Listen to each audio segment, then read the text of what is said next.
talking to some of the people that kind of losing faith that Adam can't still do what Adam Etches does? Yeah, you know, it's good.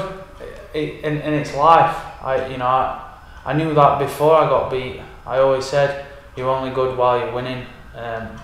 Don't believe the hype, because it's, you know, you're only as good as your last fight. And I've had 2 or 3 fights since that Kamitsky one now, and people still come up to me, oh, I seen your last fight, you were unlucky in that. And I think it's something I've got used to. People are always going to talk negative about me losing that fight, but you know, that's not a problem. The main thing is I fulfil my dream of becoming a world champion. I want to, I want to headline in Vegas. That's been my dream. So, you know, if I'm headlining in Las Vegas, I'm definitely fighting for a world title. So, fingers crossed I can do that and get the win. Definitely. I had an interesting talk with Jerome Wilson the other day, and we were talking about title belts and if there's too many titles, in terms of there's no way to really tell who's the #1 world champion, you know, because you've got the IBF, WBC, and WBA or whatever. Is they plan on trying to unify these titles, a dream of yours as well, in your division? To be honest, no. Boxing's about levels. And you know, there's too many people that probably get carried away with themselves and think, I'm going to do this, I'm going to do that. I'm not. My ultimate goal, it's still a hard goal, not many people can achieve it, but my goal is to become world champion. You know, I'm not bothered about being pound for pound best, or I just want to become world champion, and I believe I'm certainly good enough to achieve that. You know, I've got the right team around me. The only reason why I won't achieve it is if A, I'm not good enough, or B, I get unlucky with injuries and like what I have been doing and nothing picks up. But you know, tough times don't last and tough people do, so I just got to keep going, keep climbing that ladder, keep winning, and you know, get back going again. Yeah, for sure. So you're still at middleweight?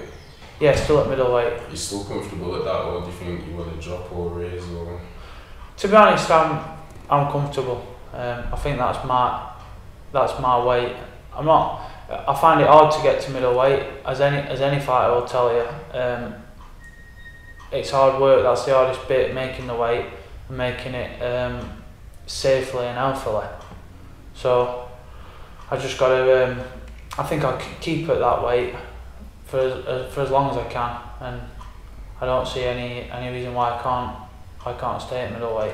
It's naturally you're a bit bigger than middleweight, aren't you? Yeah, naturally, but I think, like I said, most fighters, well, all fighters, to be honest with you, they all come down, and the advantage of fighting at a smaller weight is obviously being bigger and stronger than the other guy.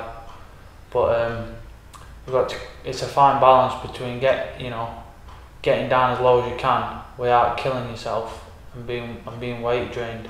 And I think middleweight for me is borderline comfortable. So I think I'm certainly big enough and strong enough to be a middleweight. Yeah, definitely. So what do you think of the boxing scene up north then in general? Like, because we've got a lot of fighters. Sheffield's got a lot of decent fighters, but we don't have as much media coverage as other places. Or... Yeah, I think it's hard. I think boxing in general at the minute, not just in Sheffield or up north, is booming. You know, there's so many world champions and there's so many good fighters coming out of Britain. So it's hard. You know, when I first set off professional boxing, which weren't too long ago, 5 years ago, there were only really 2 or 3 names in Britain. Now, realistically, there's 10 or 12 big household names in Britain. So there's a lot of boxing shows, and you know, all the fighters, we all want the same thing. We all want to be world champion. We all want to be packing out stadiums, but realistically, not everyone can do that. So you know, that's what drives me to work hard and to fulfil my dream and becoming a world champion, and you know, proving all the doubters wrong.